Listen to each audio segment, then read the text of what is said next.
Okay, let's see. We got Molly Wagner.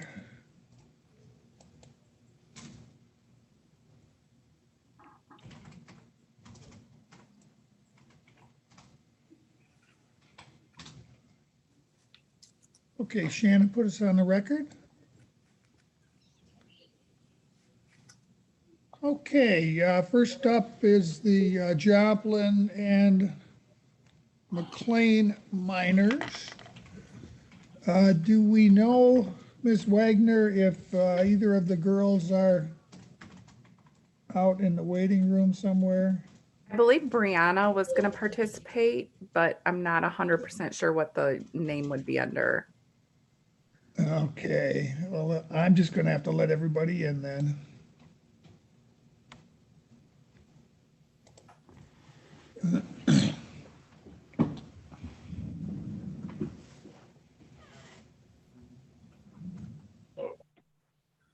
Contact with Mr.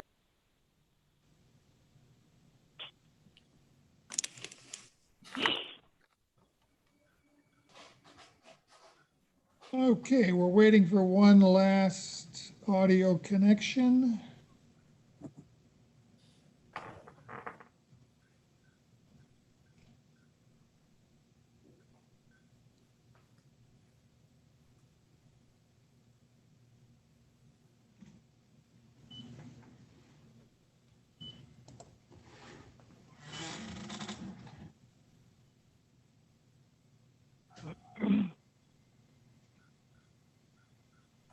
All right, first case up today, a post-term hearing for Brianna Joplin McLean and Brittany McLean. Are either of the girls present? Brianna's on here. She's under the one that says Huda Muhammad. Oh, okay. Hi, Brianna, how are you? Okay, could each of you who are on this file identify yourselves for the record, please? Molly Wagner, DHHS. Osbrita Norman, Hands Across the Water adoption worker. Rebecca McCluskey, guardian ad litem. So, Ms. McCluskey, how are the girls doing? I'm glad to see Brianna. I did try to reach Brianna's, well, Miss Mohammed, who I believe is with Brianna, hoping they'd be together and I could speak to Brianna, but I wasn't able to get a hold of her.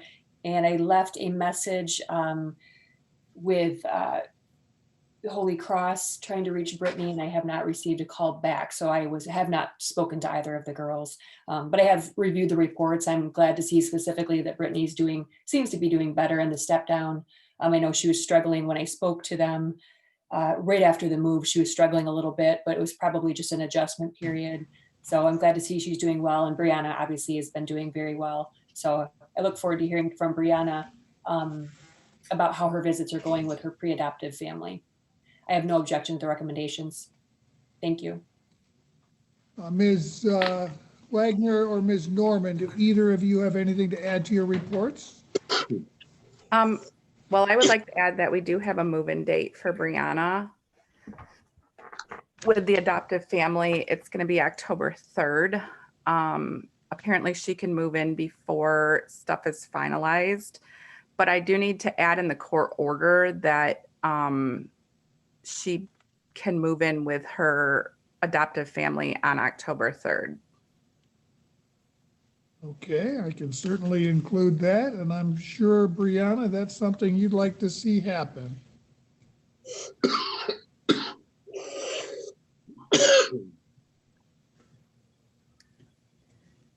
And then Rita, I don't know if you want to add anything. That was the only thing that I was going to add, is that we do have a move-in date. MCI did approve Brianna being able to move into the pre-adoptive home. They did give consent to the adoption. We are just waiting on subsidy contracts to come back, the final contracts to come back for subsidy to be signed.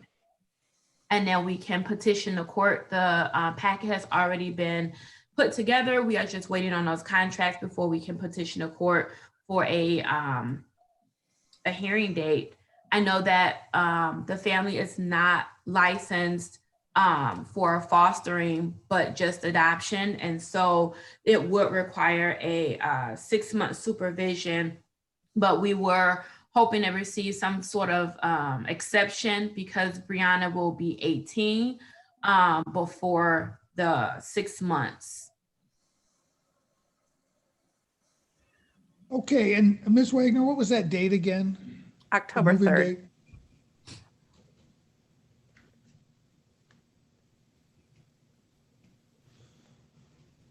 Brianna, was there anything you'd like to say?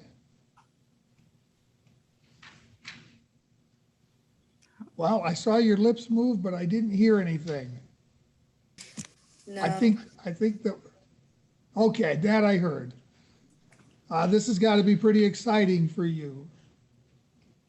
Yeah. We all hope this goes really well for you. This is indeed good news. I will add that language to my order. We will set our next post-term hearing for December 22nd at 9:45. Okay, Thank you all. Brianna, have a good day. You too. Thank you.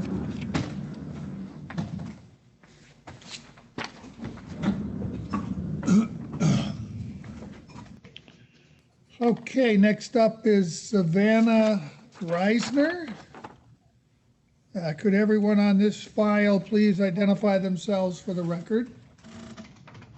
Good morning, Your Honor. Matthew Hotchkiss on behalf of Kenneth Hotchkiss. I'm the GAL in this case.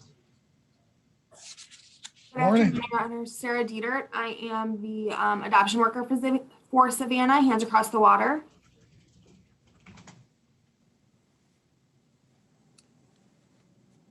And I thought we were expecting Patricia McGuire. Give me just a second and see if she signed in late.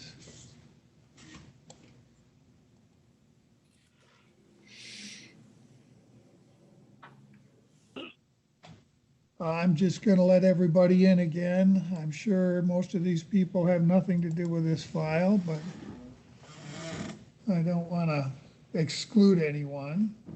As soon as we have all of those audio connections.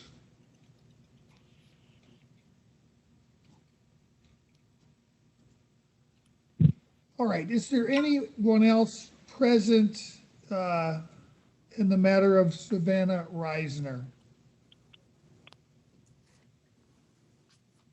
Okay, Mr. Hotchkiss, how is Savannah doing?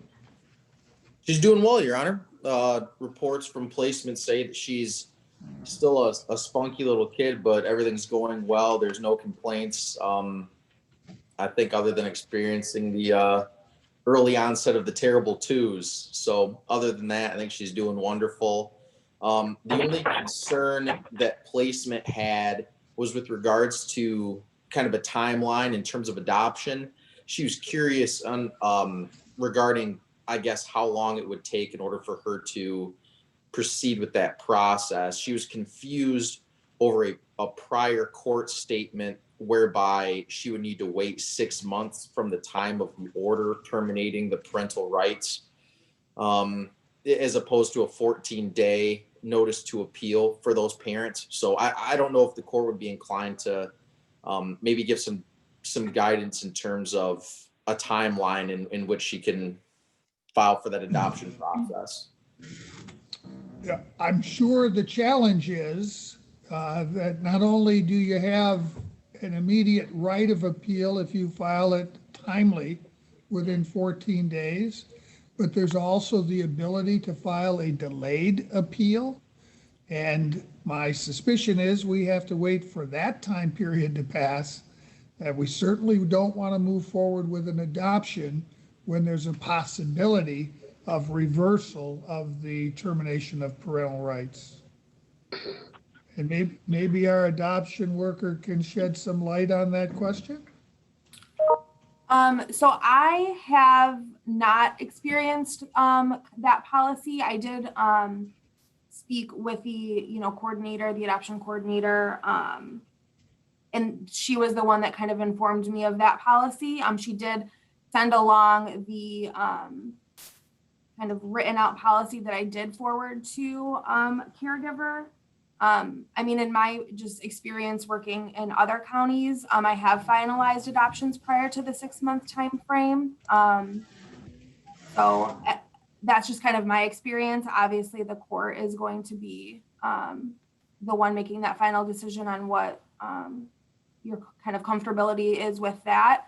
I did kind of give caregiver the option of having that order placing order signed to start that kind of adoption process, and then just be an adoption supervision for 3 months. But because of Savannah's age, she does not qualify for assistance subsidy. So we had kind of discussed the pros of signing both OPC and order of adoption at the same time, which would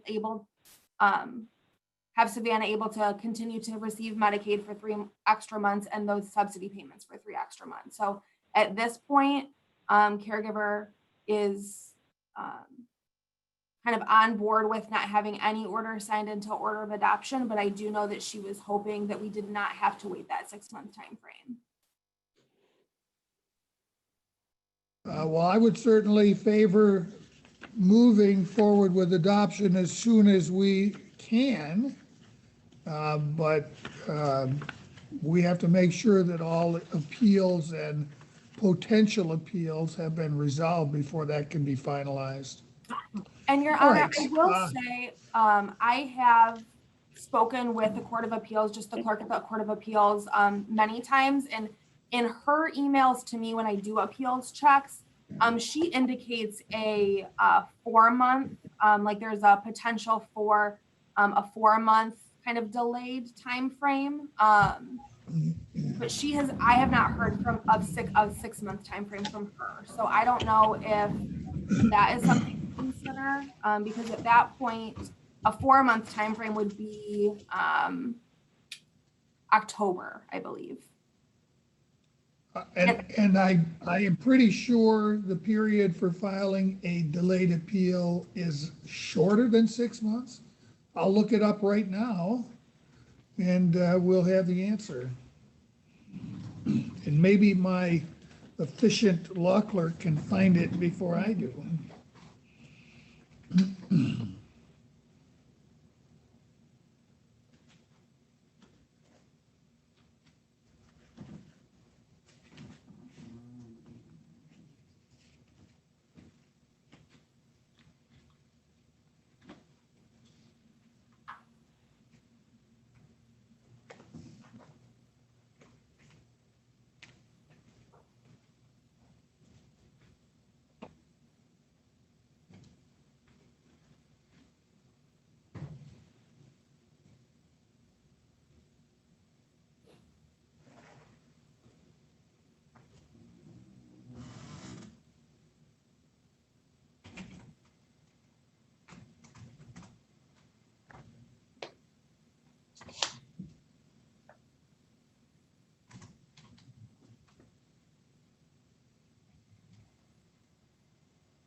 The court rule says that the time limit for late appeals from orders terminating parental rights is 63 days.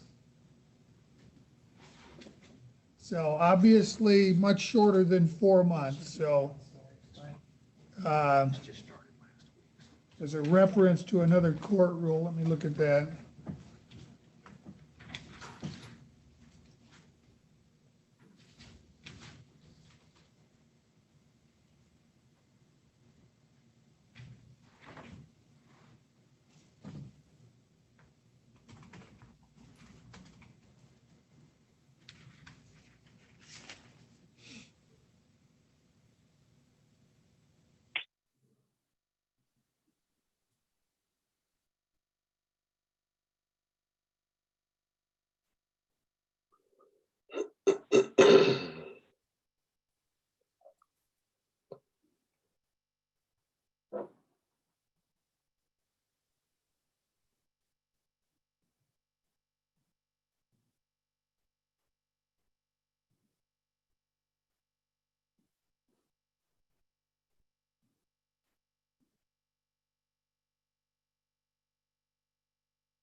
63 days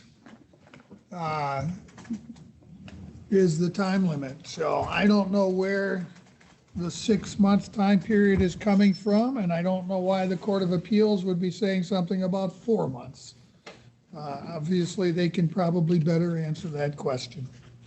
Okay, thank you. I will implement the recommendations, and we'll set our next review hearing for December 22nd at 9:45 a.m. Thank you. Thank you, Your Honor. Thank you, Your Honor.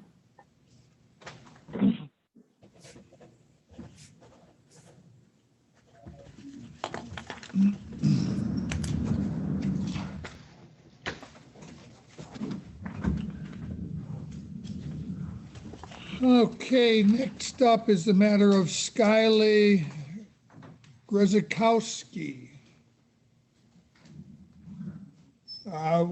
Would everyone who is present on that matter please identify themselves for the record? Kira Denton, Wellspring Lutheran Services. Jessica Urch, adoption worker from Lutheran Adoption Service. Mike Kelly, guardian ad litem. So, Mr. Kelly, how is Skylar doing? Doing well. Placement indicates they're working towards adoption. Everything is completed on their end, from what I understand, and the anticipated adoption date is coming up soon. So it sounds like it's realistic that it'll be completed at the date indicated in the court report. I reviewed the report and recommendations. I'm in agreement with the ultimate goal of adoption. Okay, and I'm seeing anticipated date in December. Is that correct? Yes, it is. Okay, Ms. Denton or Ms. Urch, do either of you have anything to add to your reports?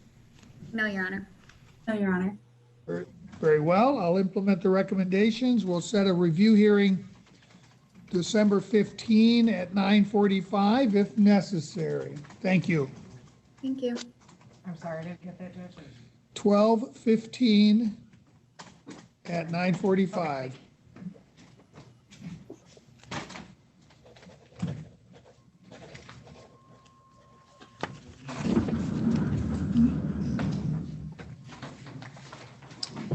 Okay, and last of our post terms, the matter of Isaiah Green.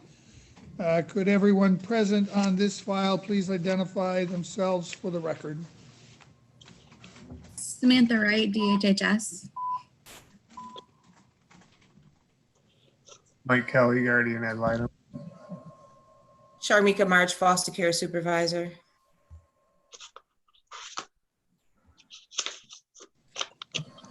Okay, Mr. Kelly, how is Isaiah doing? Your Honor, I called placement and left a voicemail requesting a return call, but unfortunately did not get one. I reviewed the report and I have no objection to the recommendations.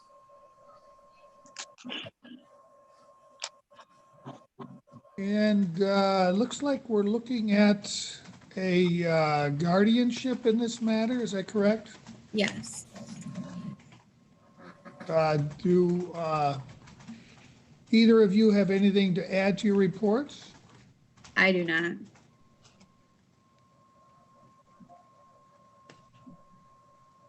Ms. March?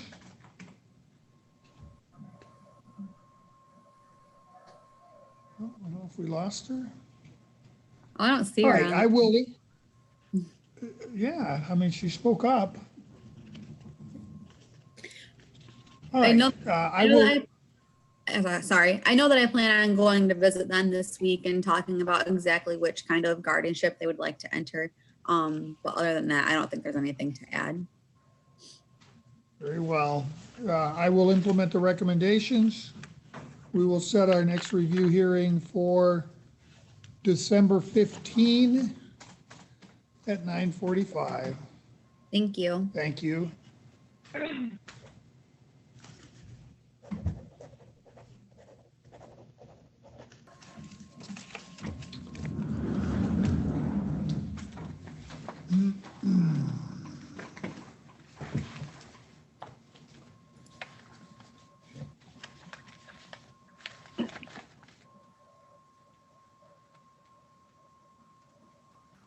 Okay, next up,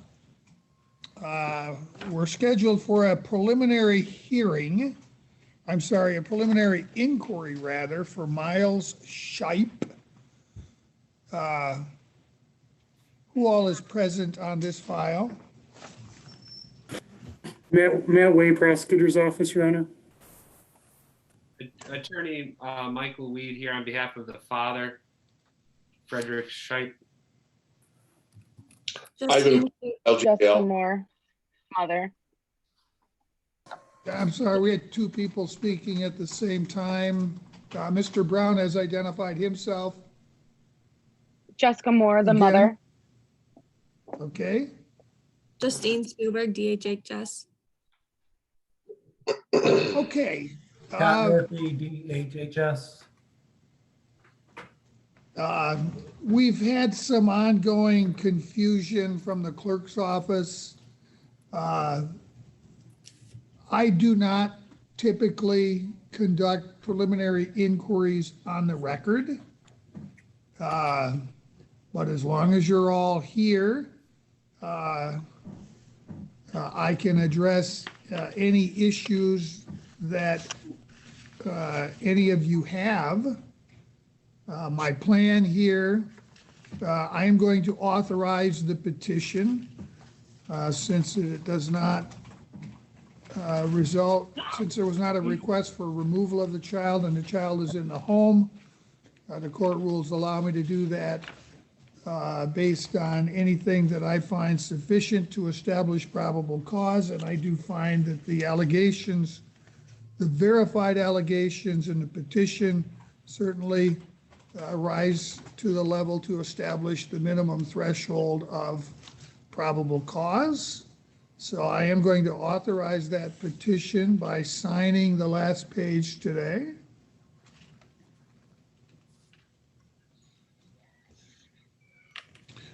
I will also be scheduling the matter for a pretrial and a trial. Pretrial will be October 20 at 8:30. This file includes requests for permanent, for termination of the father's parental rights. So we will also hold a disposition along with the trial, and that will be October 27 at 1 p.m.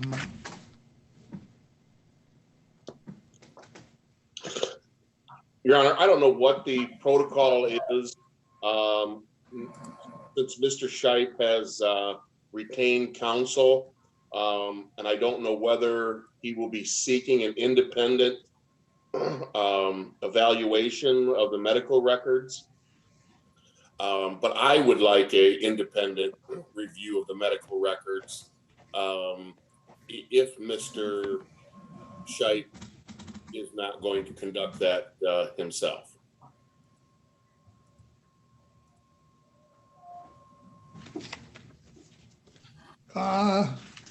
Mr. Weed?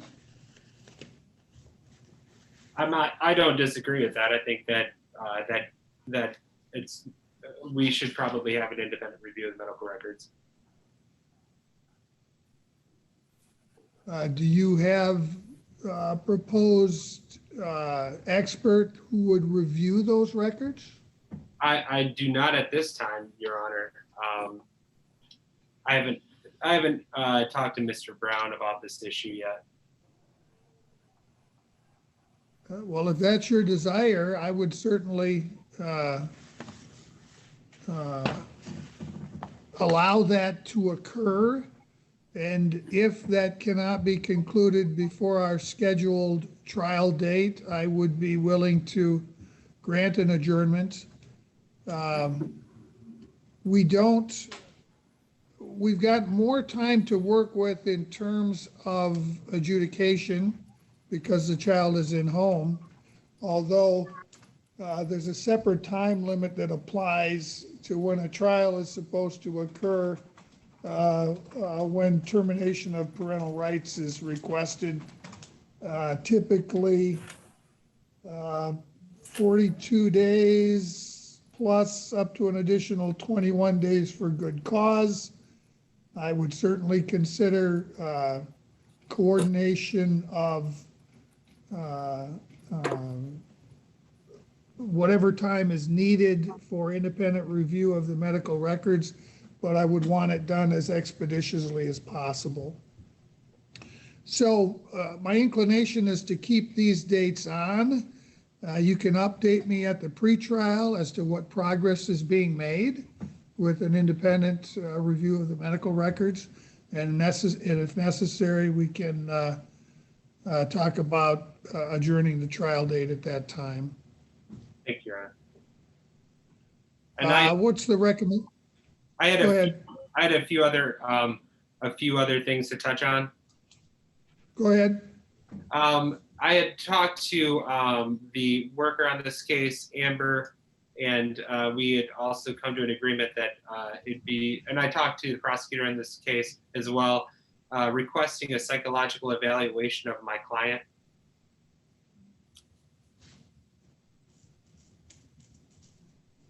Any objection to that, Mr. Way? No, Your Honor, I think it makes sense. It's something we do in these cases frequently. I would also just, my 2 cents would be for if the other parties want an independent review of the medical records, that Dr. Gerton tends to be the best at that. And he is he's pretty quick in my experience when you get him everything. How do you spell his name? Guertin. He's with Sparrow in Lansing. What's the recommendation for parenting time pending our next hearing? Your Honor, I did talk to the worker, and she emailed the prosecutor this morning as well. She wanted to leave it up to the discretion of the court, but based on the information that she has on the case and the child's age, she was not opposed to supervised parenting time. The child is 4 months old, hasn't seen his father for half of his life. And I would ask if the court could consider supervised parenting time by the agency or its designee, Your Honor. Mr. Way, do you wish to be heard regarding parenting time?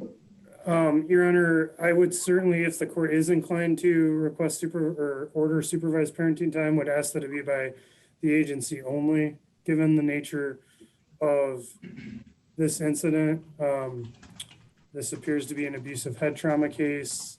The father did a reenactment of it after he, as the report or the petition indicates, after he searched for shaken baby defense on his phone. He's charged with child abuse first. He's facing significant prison time. I know that I think Ms. Spiegelberg, I understand Ms. Fader's position. I think Ms. Spiegelberg, as the petitioner, was going to recommend suspended parenting time. Is that correct, Ms. Spiegelberg? Yes. But if the court is inclined to order supervised parenting time, I would ask that it be by the agency only, at least to begin with. Your Honor, if I can respond to that. Go ahead. I know that it's pretty much prosecutor's job to paint my client as a monster. This was an incident, even in the medical reports. You probably haven't had a chance to review them, but my client had tripped, fallen, and landed on the baby, and did whatever he could to make that child respond and breathe. This is an incident of, either watch the child and do nothing, or in the rush of adrenaline, do whatever you can to make that child responsive. And that's what my client, that's what he did in that instance. And, to label him like a monster or some kind of menace to society because, he's not a medical expert in the field of reviving a child, it's we can leave that up to the discretion of the agency as to whether, a designee, can keep a watchful eye on him. It's just, we have to do what we can to establish and maintain that bond for this child. it is imperative that this child has his father in his life. And understandably so, that in that instance, my client may have or may have not have made mistakes, but that shouldn't preclude him from being able to see his child. And he does work, and having the ability to have a designee makes it easier for, obviously, that to be carried out, Your Honor. Your Honor, I agree. Well, I see no, sorry, Mr. Brown, I see no danger with supervised parenting time, no danger to the child. I will order supervised parenting time, but by the agency, not by a designee. I'm quite surprised. Anything else? Yes, I'm quite surprised in the criminal matter that there's not a no contact order as a bond condition, but I'll leave that up to Mr. Way to find that out. I can look that up right now, just so we're on the same page. Obviously, if there's a no contact order in the criminal case, nothing I do will alter that. This case will not be an impediment to supervised visits. Thank you, That Judge. case might very well be, but that's up to another judge.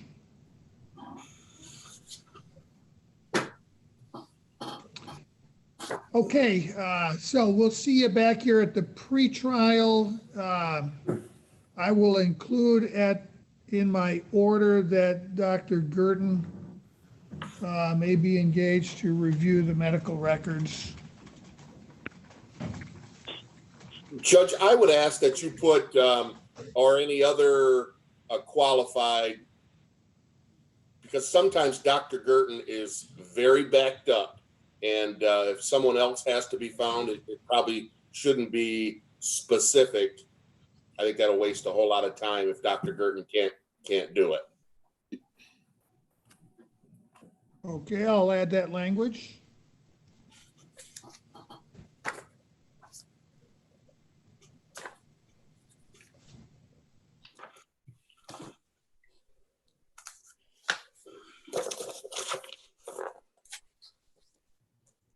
It does appear that his only bond condition, there's not a no contact order, but just that he has to abide by current CPS restrictions. So that to me would indicate that he would be able to have supervised parenting time, for the record. Anything else the court needs to address today? No, thank you, Your Honor. Thank you. Thank you, Your Honor. We will need to make arrangements for service of the summons. Mr. Weed, will you be able to accept service? Yes, Your Honor. Okay, thank you. You want to summon the attorney? Pardon? So I'm doing a summons and sending it to the attorney? Yes.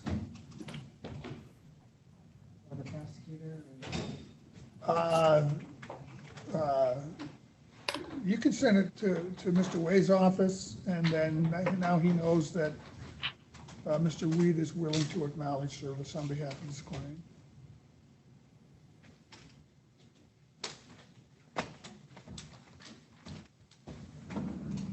Okay, next up, the related files of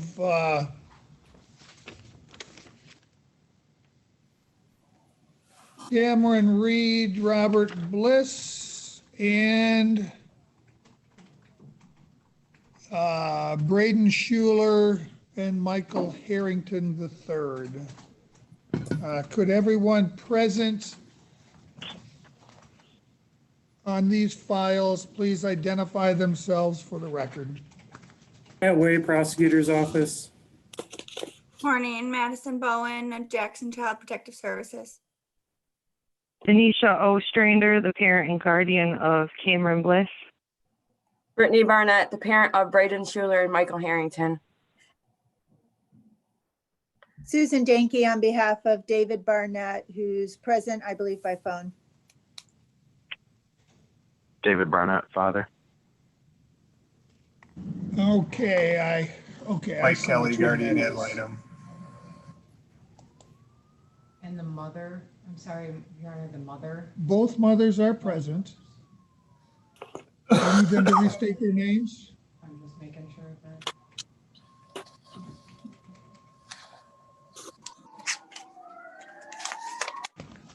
Okay, and at least in the Bliss, the matter of Cameron Bliss, well, wait a minute. Oh, I'm sorry. This is just one child with two middle names. That was confusing to me when I saw the notice of hearing, pardon me. Cameron was actually removed from his father's care and placed with his mother. Is that correct? That is correct, Your Honor. Okay. So, Mr. Barnett, I need to advise you of certain rights that you have in a child protection proceeding. You are entitled to be represented by counsel, either one appointed for you or privately retained counsel. You've chosen to retain your own counsel, is that correct? Yes, Your Honor.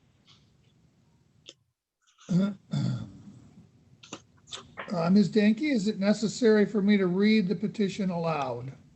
No, Your Honor, we've had an opportunity to review the petition and we'll waive the reading. How about probable cause? Is that something you're willing to waive? Yes, Your Honor. Mr. Barnett, you have a right to a trial, either before a judge or before a jury if you make a timely jury demand. Do any of the parents in either of these files have any Native American ancestry? No. No. Ms. No. Danke, does your client wish to avail himself today of his right to admit, deny, or offer an explanation to the petition? Your Honor, we would deny the allegations in the petition, ask to have the matter set for trial. We have made a jury demand. I know that the court is rather delayed with respect to that. I almost wonder, Mr. Way and I have already been speaking regarding this case. I've requested the reports from the prior investigations that are cited in the petition and the CAC interview from the prior investigation. And it's hard to know if we're going to be able to narrow these issues down to the extent that I feel that this would be appropriate for a bench trial. But I wonder if the court wants to go ahead and schedule both a pretrial as well as a bench and jury trial at this point so that we can try and stay within the timeframes and allow us to make that decision a little later in the process once the rest of this discovery has been provided.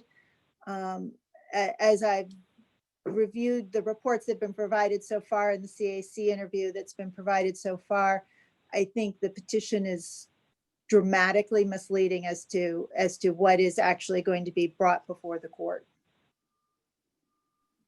We can certainly give you a trial date within the guidelines. Whether or not we can actually make a jury trial happen within that time frame remains to be seen. I was under the impression that some jury trials we were getting scheduled for Judge Rapley. What's the status of that, Mr. Way? Do you know? I don't know about Judge Rapley, but I know that I have a jury trial scheduled next Monday. What kind of case? It's a CSC case in front of Judge McBain. I do know, I heard that part of the problem is that I don't think the county is reserving the Fair Event Center ahead of time.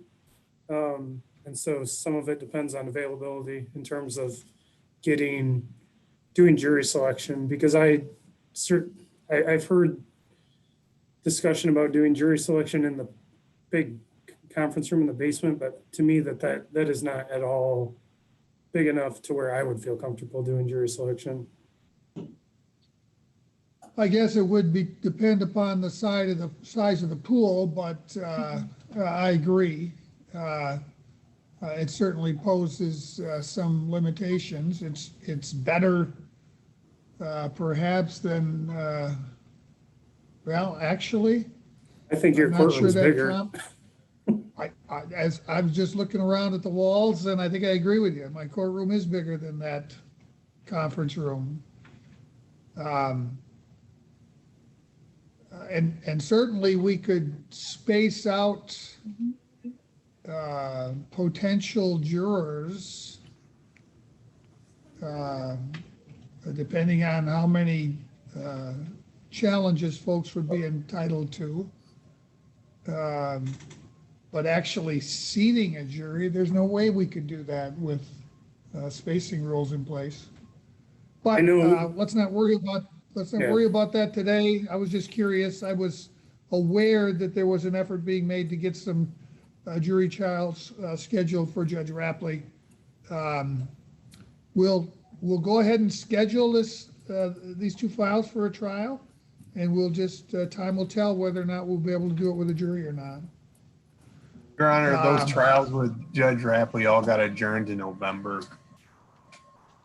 She was supposed to have them last week, but they all got adjourned till like the first week in November. Okay, so nothing really happened. No. All right, I'm going to set trial dates in both files for November 10th at 1 p.m. And if we're able to do a jury trial on that date, it'll be a jury trial. We won't know till we get closer how feasible that's going to be. If, in fact, issues can be narrowed sufficiently that the jury demand is withdrawn, then there'll be a bench trial. We'll hold a pretrial. You're welcome. We'll hold a pretrial November 3rd at 8:30. What are the recommendations for parenting time pending our next hearing? Your Honor, the far as Michael Harrington and Braden Harrington, they have not seen dad and have just resided with mom for the past 3 years.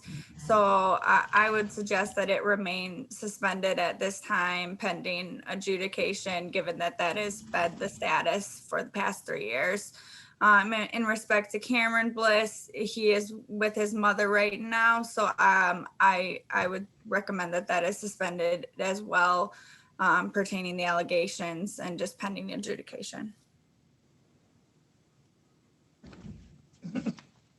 So my understanding is, well, I looked at these petitions briefly yesterday. Cameron has not made any disclosures. Is that correct? To the agency, that is correct.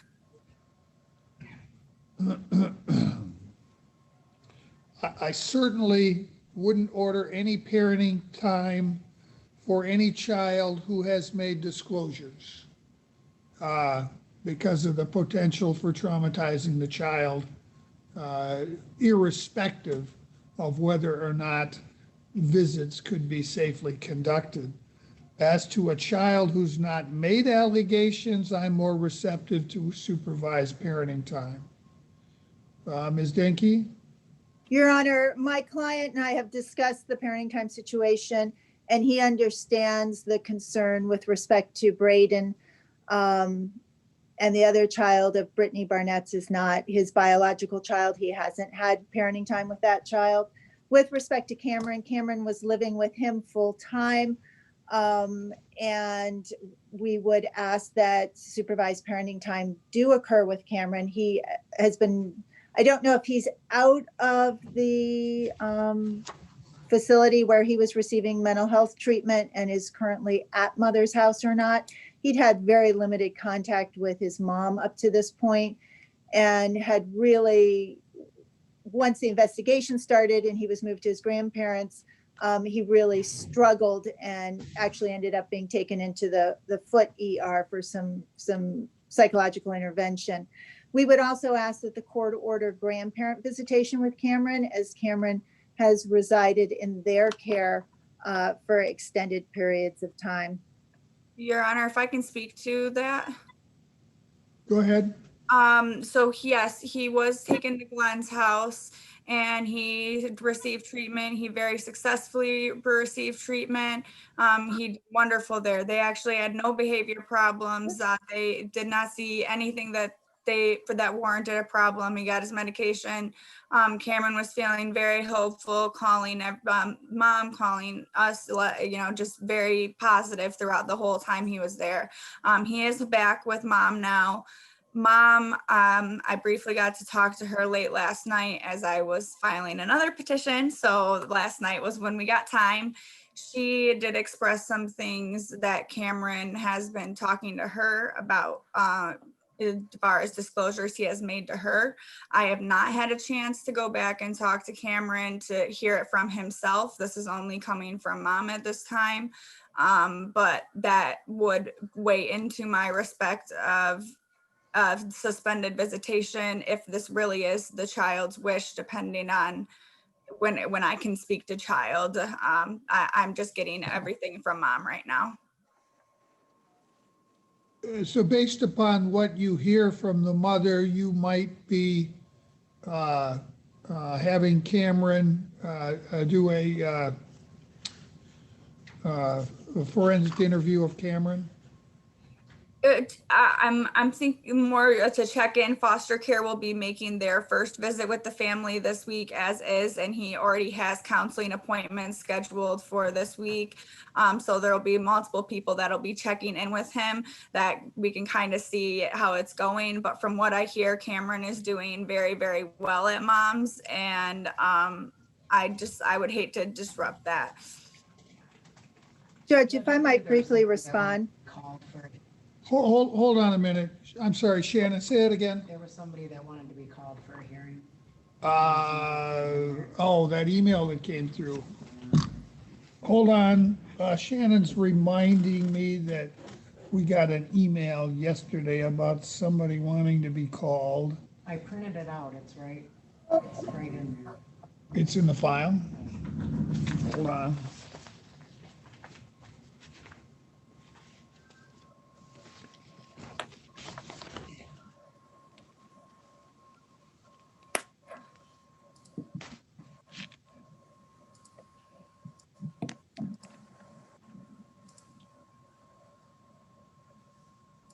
Okay, what's the grandmother's name? Angie Barnett.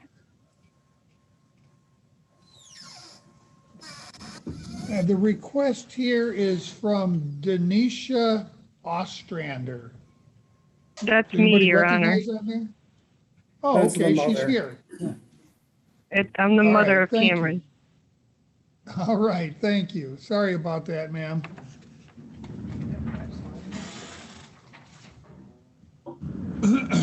All right, now, where were we? I was going to respond to what the social worker said. Go ahead. Your Honor, Denisha Ostrander in the past, according to the reports from CPS, has made allegations that Cameron has disclosed things to her. The easiest one was that she said that Cameron told her that he had a cigarette burn on his face from his father. CPS investigated, University of Michigan Child Protection Team or Child Abuse Team, whatever they're called, ultimately determined that it was a healing cold sore, not a cigarette burn.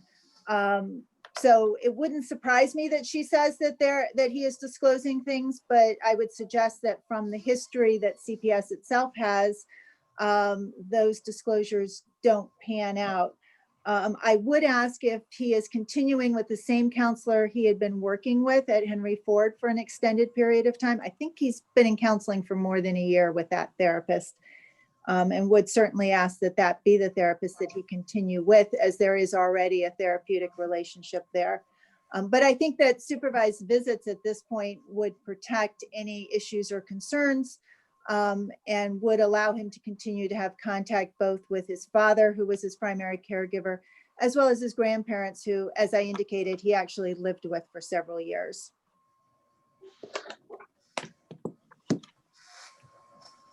And I'm not suggesting that the grandparents do the supervision, just to be clear. Thank you, Judge. Mr. Kelly, what's your position on visits with Cameron? Your Honor, Cameron is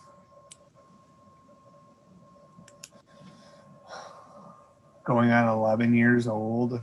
I have no objection to supervised visits. I would just with a caveat that if he has some reluctance to want to visit, or the visit seems to be going poorly for him, that the agency has the discretion to discontinue them.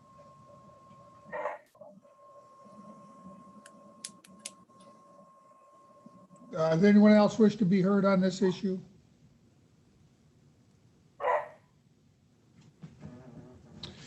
All right. I'm going to authorize supervised visits by the agency of Cameron with his father, unless Cameron does make disclosures of any sexual improprieties. If he makes disclosures, I would give the agency discretion to suspend those visits until such time as Cameron can be forensically interviewed. Otherwise, the visits would go forward. Who's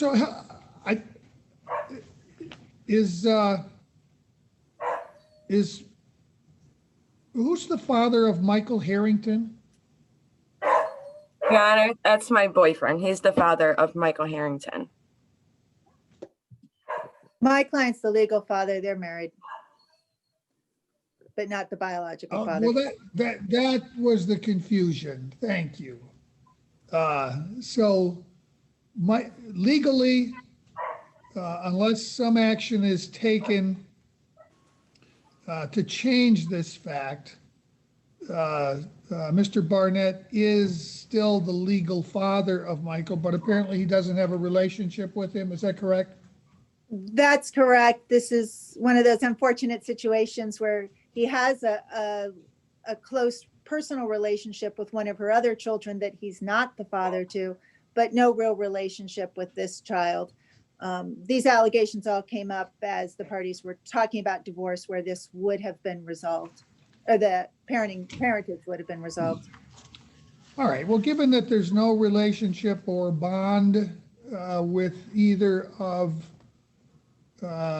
either Braden, well, Braden, we've got the other issues with the allegations, but no relationship with Michael. I'm going to order suspended visits as to both of those children. Okay, so. With the respect to the request for grandparenting time, Judge, grandparent visits with Cameron. And I got the sense there was no real objection to grandparenting visits. Is that correct? As long as the grandparents are appropriate. I think I think policy dictates one visit a month, maybe. Is that right, Ms. Bowen? I know we don't have grandparent rights far as visitation. I know that there's the option, but I don't think that there's anything that mandates us to do one visit a month.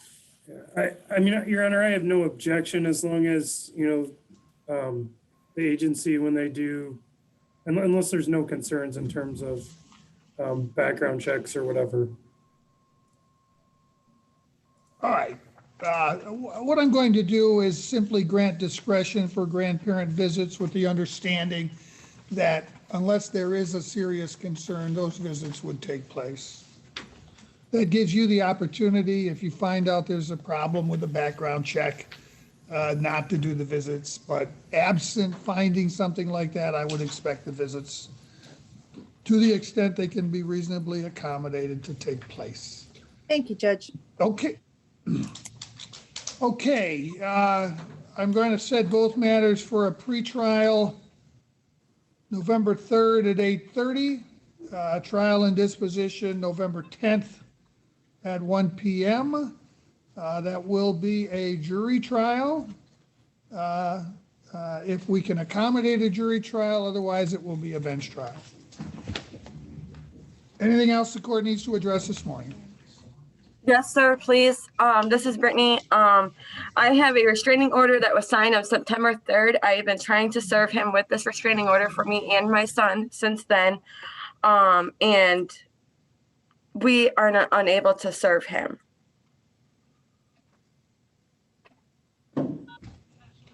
That's a separate matter, ma'am. I can't address that in the context of this proceeding. Okay. Thank you, Your Honor. Thank you, Judge. Okay, thank you.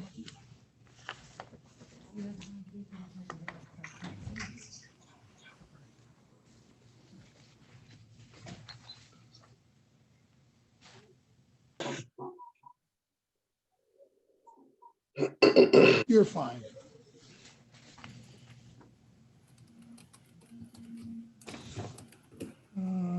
What did I do here?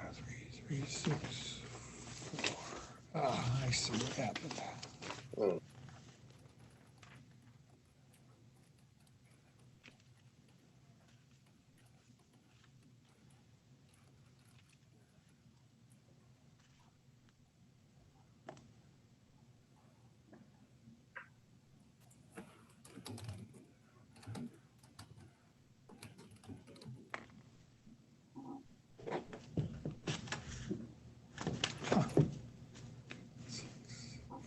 Yes, that's right.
Why bother? Okay.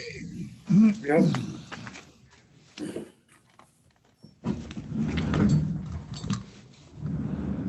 Last one. Okay, next is the matter of the Baxter minors. Would everyone present on these matters please identify themselves for the record? Matt Wade, Prosecutor's Office. Chris Davis, MDHHS. George Lyons appearing on behalf of the mother, Dawn Baxter. Andrew Kirkpatrick appearing on behalf of the legal father, Michael Baxter.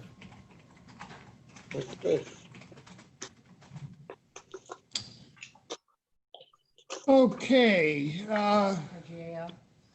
who is, Ms. McCluskey, I believe, is LGAL. Did we lose her?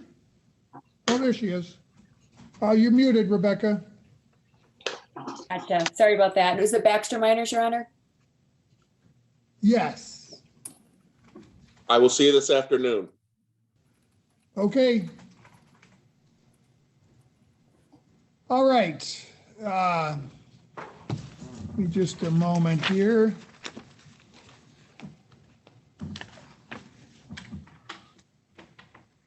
Okay, I see that both parents are respondents. You have certain rights in child protective proceedings that I'm going to advise you of. You are entitled to an attorney, either one of your choosing, or if you cannot afford one appointed for you by the court. It looks like you've both chosen to retain private counsel. Is that correct?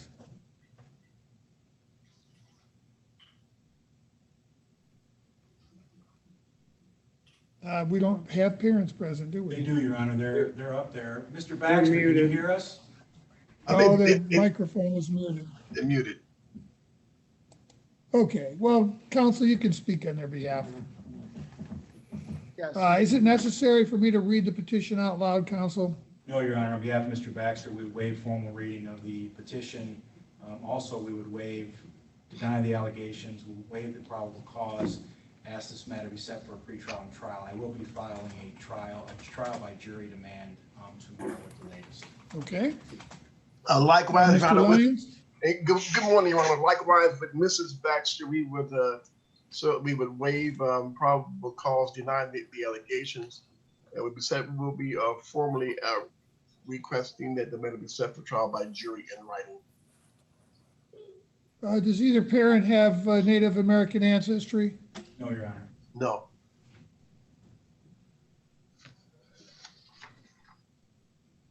Okay, because your children have been placed out of your home and haven't been placed in the home of another parent, the agency has the obligation within 30 days of placement to prepare an initial service plan. Your participation in that plan is voluntary without a court order. The plan will include information regarding the background of your children and your family, an evaluation of the experiences and problems of the children, a projection of the expected length of stay in foster care, and identification of goals and timeframes for meeting those goals. On the motion of a party, the court will review and modify the plan if it finds it to be in the best interest of the children. You may be responsible for the cost of foster care up to $20 per day.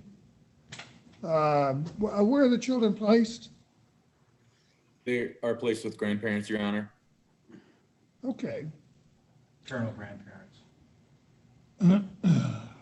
Preference, a placement with a relative is preferred, and it looks like that has happened. So that is good. What are the recommendations for parenting time pending our next hearing? Your Honor, could I address that as well as a couple of things? Go ahead. Thank you, Your Honor. We did a 24-hour hearing in front of Referee Bates regarding all of this.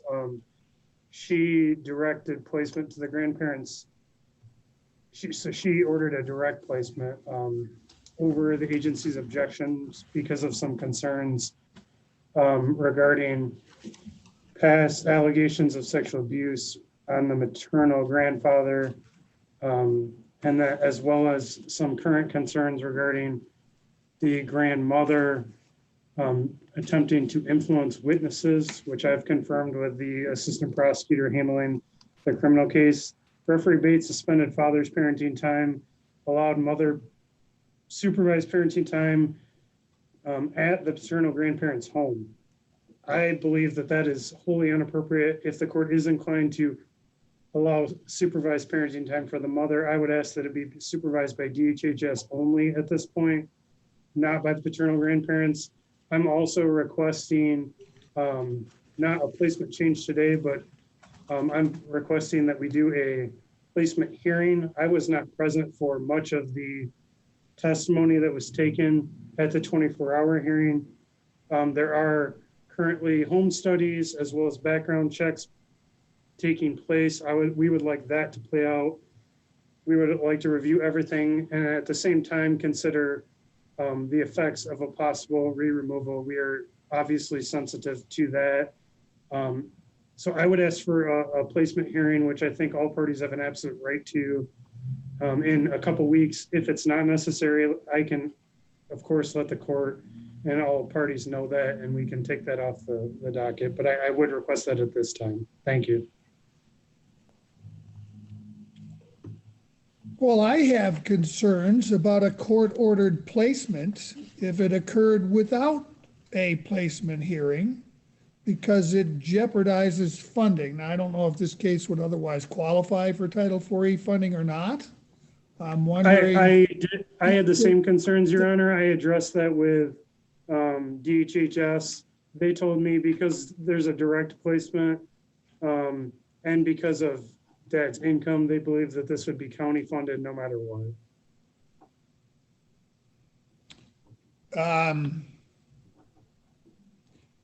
Yeah, I'm guessing if the parties can afford private counsel that they don't qualify for Title IV funding. So that may not be an issue.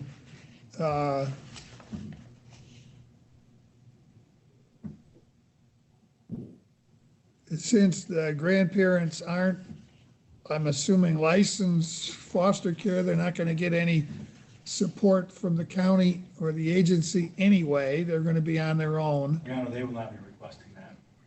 No. They should get a stipend, actually. I think all relatives get stipends now that amount to whatever funding that you would get normally. Your Honor, if it's That's an issue, changing. if it's an issue, I'm sure the grandparents will waive any stipends, Your Honor. That's correct.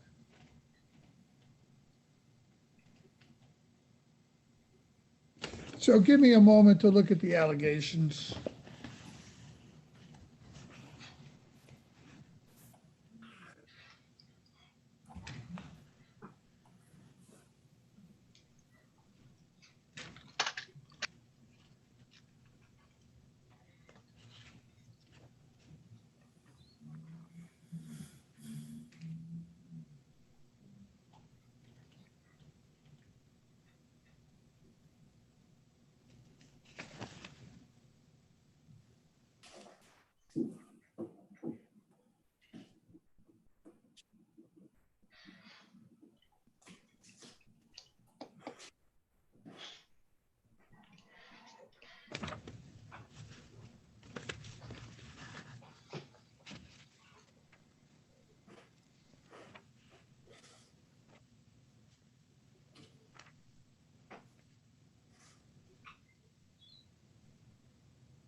So neither of the children that are the subject of this petition made any disclosures, correct? Correct, Your Honor. I also did want to bring up, I noticed an error in the petition. I think we'll probably have an amended petition coming soon to just flesh out some of the details, but there's a termination basis listed for both parents. The boxes on 8C and 8D were not checked, indicating a request for termination. So I would ask to just amend that on the record, Your Honor. I don't think there's any sort of prejudice in just doing it on the record, since I think that was everyone's understanding anyways.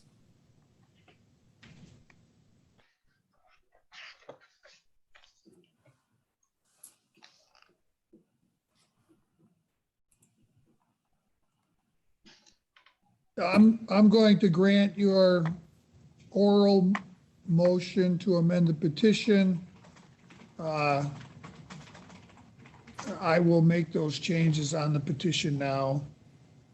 And you're requesting termination of both parents' parental rights? Correct, Your Honor. Given the allegations, it's a mandatory request from the agency. Thank you.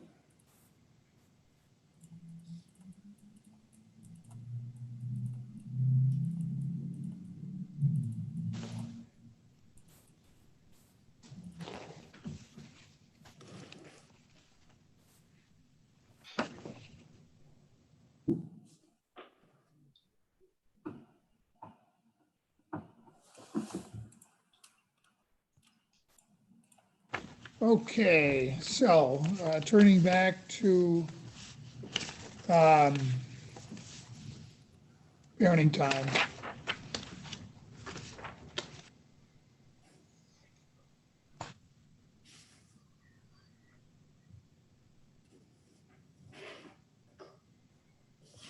Counsel, do either of you wish to be heard regarding Mr. Way's request to modify what was previously ordered for the parenting time? Your Honor, I do. Go- Mr. Baxter. Go ahead. So, Your Honor, they had ordered suspended parenting time for Mr. Baxter, and obviously for the record as well, if Mr. Way is entitled to a hearing regarding placement, we'll be here for that hearing. We believe that placement is appropriate with the paternal grandparents. The allegations have been ferreted out, and I think, I don't know if the court's aware, based upon the court file, there was actually this allegation was actually back in March 20th of 2020. There was a full-blown investigation by Child Protective Services. My client was interviewed by Child Protective Services. Mr. Lyons' client was interviewed by Child Protective Services. There was a safety plan put in place. My client vacated. My client followed the safety plan to the letter. In April of 2020, this case was closed with no preponderance of the evidence. My client was allowed to go back to the home, was with the children, knowing about all these allegations. Then the criminal charge came with the prosecutor's office regarding my client, Mr. Baxter, on a CSC with his son, who's now an adult, from several years ago. Judge Goostrey, at that arraignment, gave him a PR bond. And I'm only doing this to give you a little procedural history of how we got here, Your Honor. And with the requirement that he, being my client, vacate the home where the children were still with mom and continued to be with mom throughout this whole process, reside with the paternal grandparents, and parenting time would be as supervised by the paternal grandparents. We hear nothing from DHS, we hear nothing from CPS, we've got a pending criminal case going, and then we have an exam about 2 or 3 weeks ago where the case was bound over to circuit court. It's a factual issue. This case is going to trial. I question the integrity of the witnesses, but that's for a jury to decide. Then all of a sudden, when that happens, these children are removed from the parents, taken to Hillsdale County in foster care with 9 other children, forced to be in a bedroom by themselves, away from the grandparents, away from everyone else. So we had the hearing. Our referee, Allison Miss Bates, was made aware of all of these issues, and she made placement. Mr. Way had spoken a minute ago, his concern about placement with the paternal grandparents because of an allegation against the paternal grandfather, Mr. Baxter, was ferreted out in 2005. I've got the police reports and everything, wherein nothing happened. Now all of a sudden, because of that allegation in 2005, which by the way, dealt with no one involved in this case, there's an issue with placement. The children are back with the paternal grandparents, so with that in mind, Your Honor, we strenuously object to them being removed from the paternal grandparents again. However, that being said, if they're entitled to a hearing, we'll certainly be here present for that hearing, and we'll certainly defend Mr. Baxter. My client's parenting time is suspended right now. These children, also back during the March 20th of 2020 investigation through Child Protective Services, they both were forensically interviewed. No disclosures, nothing wrong with dad, nothing. In fact, my client also had a Korean foreign exchange, I believe it's a foreign exchange student who was also interviewed. No wrongdoing by anyone. There's no allegations about these minor children that are in the care and custody of the parents. These allegations are from years ago. One of the allegations is from 2003 that likewise was investigated by the prosecuting attorney and charges were denied. Now they've been revived and now all of a sudden this is going on. I think at a minimum my client should at least be able to have supervised parenting time pending further hearing in the court and not suspended. Counsel, I need to have an off-the-record conversation with counsel.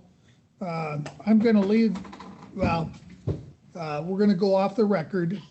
I'm going to do this from chambers. So But I want Andy, to respond as well, Your Honor. I'll get the opportunity with regard to Mrs. Baxter.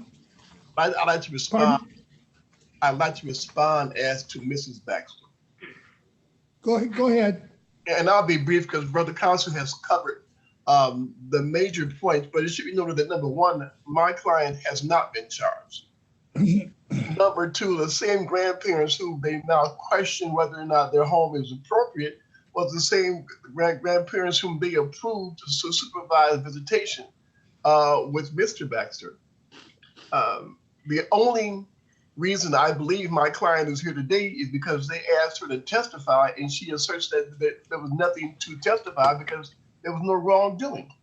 The two children in the home, Your Honor, there are no allegations, no proofs, no statements, no anything that they have been the victims of any inappropriate behavior. And to go further, one of the children who was removed from the home as a diagnosis of being mildly autistic. So after all these months and years, they walk in and snatch an autistic kid away from a stable environment. I don't have to tell the court the problems that cause when you undermine the stability of an autistic child. What's happened, Your Honor, with regard to my client is a travesty. They seized these children based on a preliminary examination where she not only was not charged, but because she wasn't charged, she had no standing to defend herself. So we are satisfied as we can be with the status quo, and we're going to ask the court to expand that parenting time to include her being able to take her children to church. They go to church every Sunday. Yes. Now, Your Honor, because of the issue with Dad, I'm sure Dad would agree to forego church service so his children can continue their religious and spiritual growth. We don't think that's asking for too much. They have absolutely, in fact, some of the allegations made against Mr. Baxter took place before they ever met. This is absolutely ridiculous. Thank you, Your Honor. Okay, thank you. We're going to go off the record. I'm going to restart a Zoom hearing from my chambers. Andy, you can come back in chambers. Just watch for the Zoom meeting room to open up again. I need to speak with counsel in chambers before I do anything further. Thank you, Judge.